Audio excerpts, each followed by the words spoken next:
Boxing on Channel 5. Defending his name, his legacy, Harlem EUBANK. Battling his way up the super lightweight rankings. Can he remain undefeated? Big Fight Live, EUBANK versus Uruzquieta, Friday at 10 on Channel 5. This is Joe Pugh for IFL TV, proudly sponsored by Everlast. Glad to be joined by the Sun's Colin Hart. How are you doing, sir? Very good, thank you. It's a big day today here. Anthony Joshua press conference. They don't get much bigger here at British Boxing. Jermaine Franklin's the man. First of all, what do you make of the fight, Colin? Well, it's a fascinating fight. It's now become more fascinating, the fact that Usyk and Fury is not going to happen. A few months ago, very few people in this country had heard of Jermaine Franklin.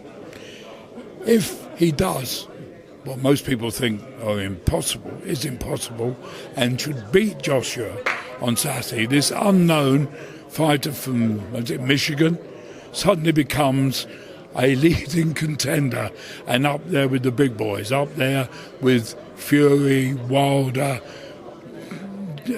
Joe and Dubois, Joe Joyce I'm talking about.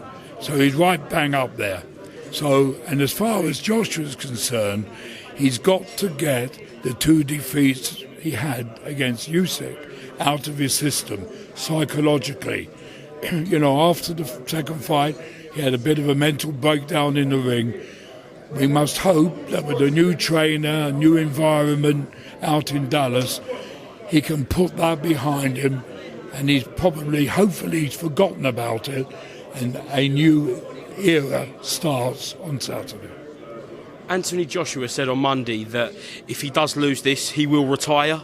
Do you believe that's the right thing to do? If he can't beat someone like Jermaine Franklin, there isn't really anywhere for him to go. Well, rightly or wrongly, that is the point. Where is he going to go if somebody like Franklin, who after all is considered by people in the trade as a journeyman, if he should lose to him after two defeats against Usyk, where is he going to go, and how much money can he make from then on?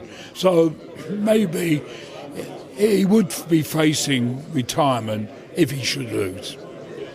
There's been a lot of talk over the past couple of weeks about the lack of tickets sold for this fight. Is Anthony Joshua still have the same pull as he once did a few years ago? Well, probably not, because of his defeats.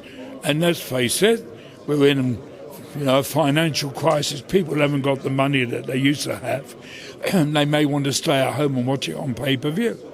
But I think that if it's not sold out, I think there'll be, by Saturday, a big crowd there. He's had enough publicity this week in the national newspapers and on television.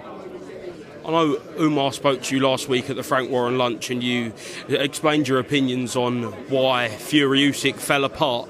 But in the past few days, there's been reports that we may get to see Tyson Fury versus Joe Joyce later on in the year. And if any fight is a consolation fight, that is a very good consolation, isn't it? Because it's a massive fight. Oh, I think it is massive. I think Joe Joyce is vastly underrated. We know, he's got the best nickname. He's got a nickname that suits him better than most nicknames, the Juggernaut. That's exactly what he is. I've never seen a heavyweight since Larry Holmes who's got a better chin than Joe Joyce. He's impervious to getting hurt. He seems to get hit on the chin and walk straight through it.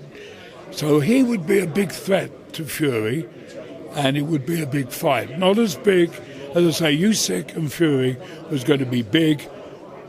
Usyk and Joshua would be very much bigger. Do you think Joe Joyce has a chance against Tyson Fury?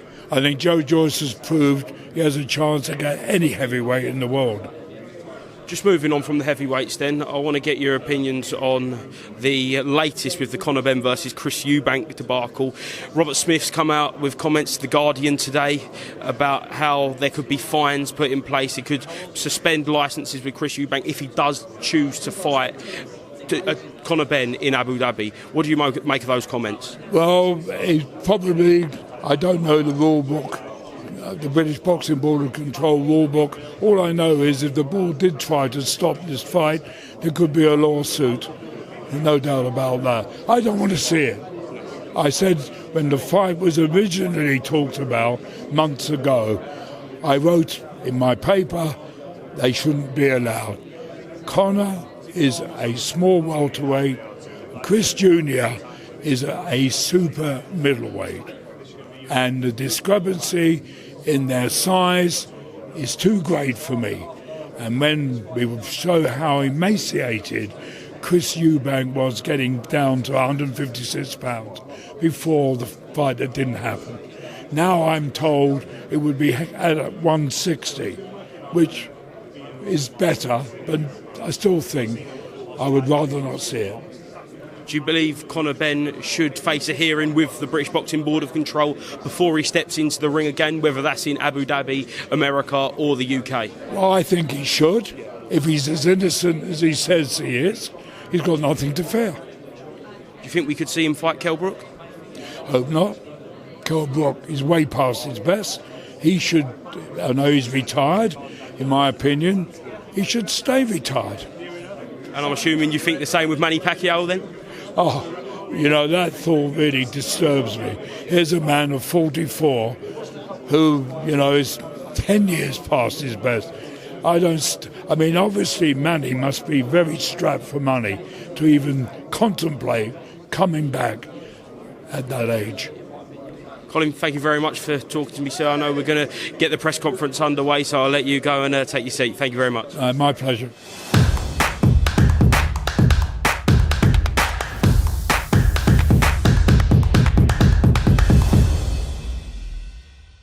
Refuse to not be first. Do we do enough? Well, I never shut up about it. It must have been about 16, 17. We nicked their guilt rings. Right, the bouncer's guilt ring. This is no good for me. That's the reality. If you want the honest truth, and I see it every day,